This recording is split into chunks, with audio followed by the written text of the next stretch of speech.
entree and dessert for $10. Only at Fridays. Tonight, several developing stories as we come on the air, celebrating a legendary artist, Aretha Franklin. The Queen of Soul has died, surrounded by loved ones. What we've learned about her final days, the tributes tonight from so many other artists. And this evening, right here, Aretha Franklin in her own words. What that song, that word, respect, meant to her. Also, the other news tonight, President Trump under fire for taking aim at those who have been critical of him, revoking security clearance of a former CIA director, who tonight says Trump's talk of no collusion is, quote, hogwash. And late today, the man who oversaw the raid on Osama bin Laden, his message about all of this for President Trump. Also tonight, the new audio released by Omarosa, this time secretly recording a member of the Trump family. You will hear the offer of money for Omarosa after she lost her job at the White House. Also breaking just a short time ago, the jury deliberating in the Paul Manafort trial with the request for the judge, what this could signal. The pregnant mother and her two young daughters who disappeared, the husband who pleaded for their return. Tonight, the reported confession, that husband now behind bars, and now the discovery, what authorities have just revealed.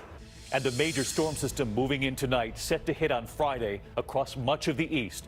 Rob Marciano standing by with the new track tonight. This is ABC World News Tonight with David Muir. Good evening, and it is great to have you with us here on a very busy Thursday night. And we're going to begin here with the Queen of Soul, the woman whose powerful voice was singular and whose lyrics were the backdrop of so much history in this country. Aretha Franklin has died. We learned today Franklin died of pancreatic cancer at the age of 76, surrounded by family, who tonight say they have lost the matriarch, the rock of their family. Her songs left an indelible mark. Tonight, in her own words, what respect meant. And in her 20s, singing A Natural Woman, and what she acknowledged at the time about that song. Tonight, Aretha Franklin on her music, her message, and her fans across the country and the world now paying their respects.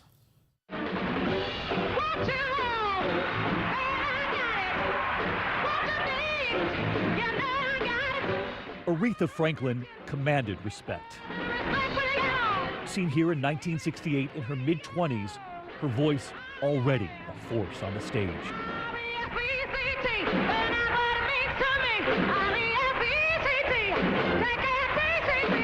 Born on March 25, 1942 in Memphis, Tennessee, she was the daughter of a Reverend C.L. Franklin, who would move his family to Detroit. It's where Aretha would begin to sing for that congregation right from the pulpit.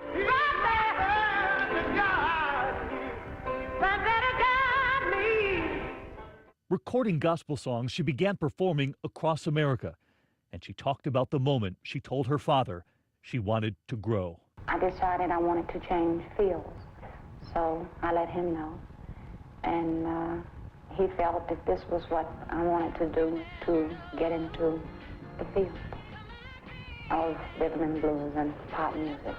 One of her first major breakthroughs was this.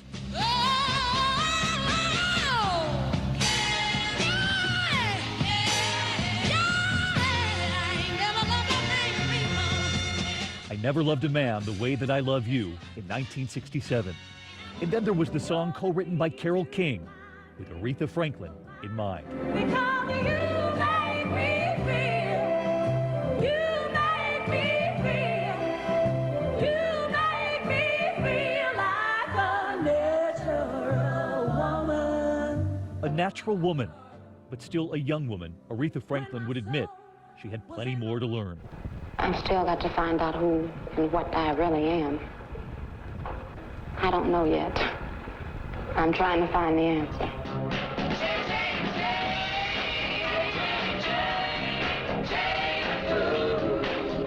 She had nearly 100 hits on Billboard's R&B chart, 20 reaching #1, 18 Grammy wins, the first woman inducted into the Rock and Roll Hall of Fame, and one of the first African-American women on the cover of Time magazine. During the civil rights movement, so many would turn to that song, Respect. She was a friend to Dr. Martin Luther King, and she would sing at his funeral in 1968. All we need is you, Jesus. Her career bridging 6 decades. There was reinvention and a comeback. In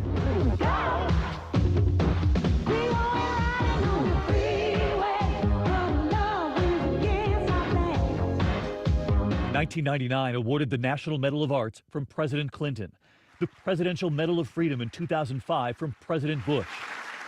And she was there at the inauguration of the first African-American president, Barack Obama. I come, sweet tears of the sweet land of liberty. Tonight, tributes growing at her star on the Hollywood Walk of Fame and at the Apollo Theater in New York, then and now. Tonight, her family says Aretha Franklin, who had pancreatic cancer, was surrounded by loved ones and family in the end. We have lost the matriarch and rock of our family, they said. So many artists paying tribute tonight on social media. Mariah Carey, Smokey Robinson, Tony Bennett among them. And Carole King, too, who Aretha Franklin honored just a few years ago at the Kennedy Center Honors. That song Carole co-wrote for Aretha. Looking out on the morning rain, I used to feel so inspired when I knew I had to face another day. Oh, it made me feel so tired. And it was Aretha Franklin who brought everyone to their feet.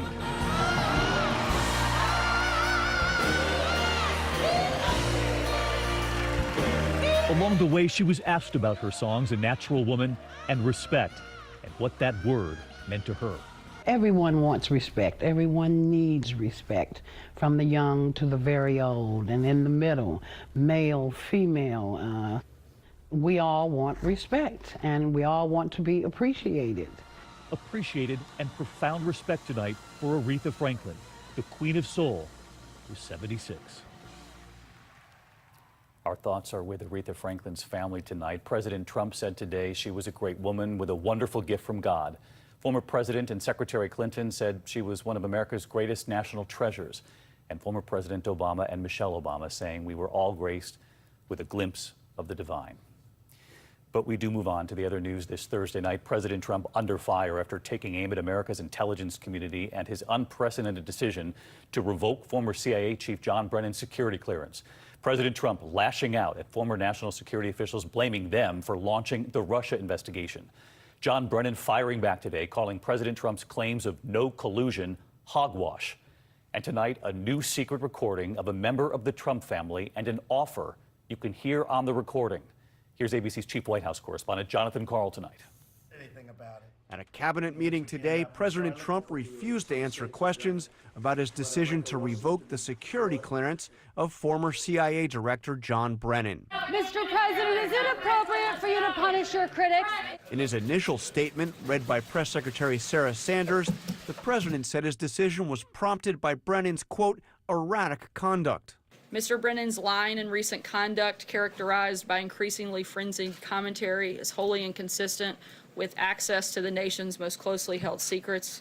Sanders said a range of other Trump critics could be stripped of their clearances too, and for the same reasons. But in an interview with the Wall Street Journal, the president offered an entirely different explanation, saying he was going after those former top national security officials because of the Russia investigation. I call it the rigged witch hunt. It is a sham, he said, and these people led it. So I think it's something that had to be done. Mr. Brennan is a lifelong intelligence officer who served Democratic and Republican administrations, including as Deputy CIA Director for George W. Bush. During the transition, he was among those who briefed then-President-elect Trump on Russia's interference in the 2016 election. He's since become one of the president's harshest critics, branding as treasonous his July news conference with Vladimir Putin, where he said Trump gave an extremely strong and powerful denial of Russian interference in the election. It is a betrayal of the nation. He is giving aid and comfort to the enemy, and it needs to stop.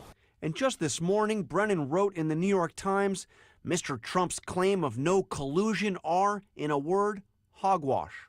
Among those coming to Brennan's defense is retired Admiral William McRaven, a widely respected special operations officer who oversaw the raid that killed Osama bin Laden.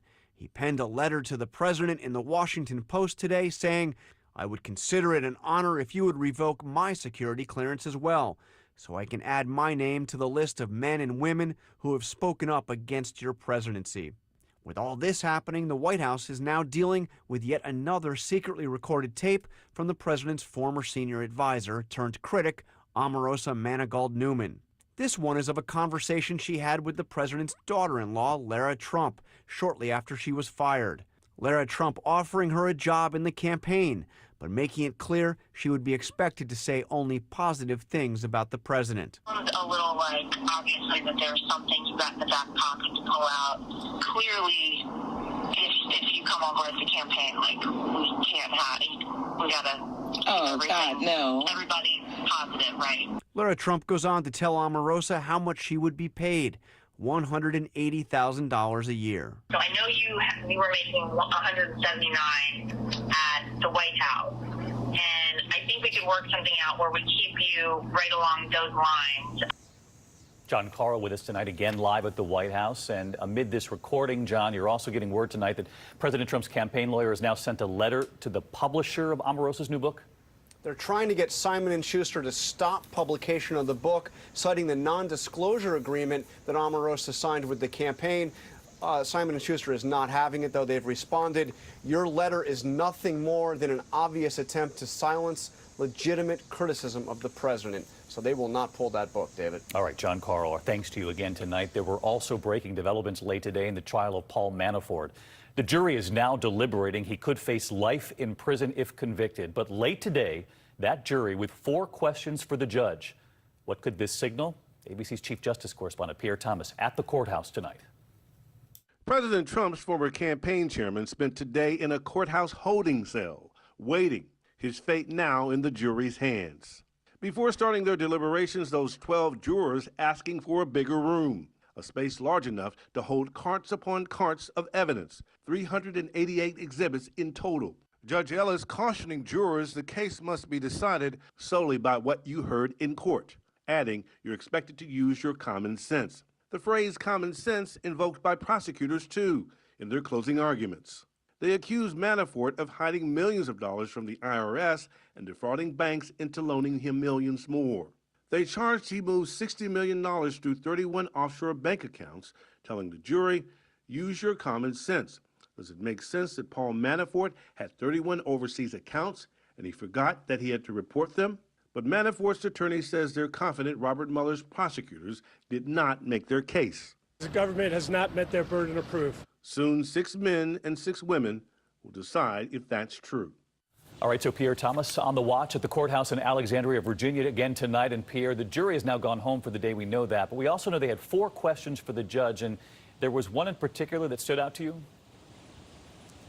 David, the one that stood out, they asked the judge to define reasonable doubt. So they're on the case, back at it tomorrow, David. Pierre Thomas at that courthouse tonight. Pierre, thank you. We're going to move on now to Colorado and the major development in the disappearance of that pregnant mother and her 2 young daughters. After going in front of the cameras pleading for their return, the father and husband reportedly now confessing to police. And what we learned late today about the discovery now. ABC's Clayton Zandel from Colorado. Tonight, Christopher Watts, who friends say wore the guise of devoted family man. Why did you kill your wife and 2 children? Now wears a jail jumpsuit, accused of murdering his wife and 2 daughters. This is absolutely the worst possible outcome that any of us could imagine. Watts being held in the deaths of 3-year-old Celeste, 4-year-old Bella, and his wife, 34-year-old Shanann. I'm watching my kids have fun. Look.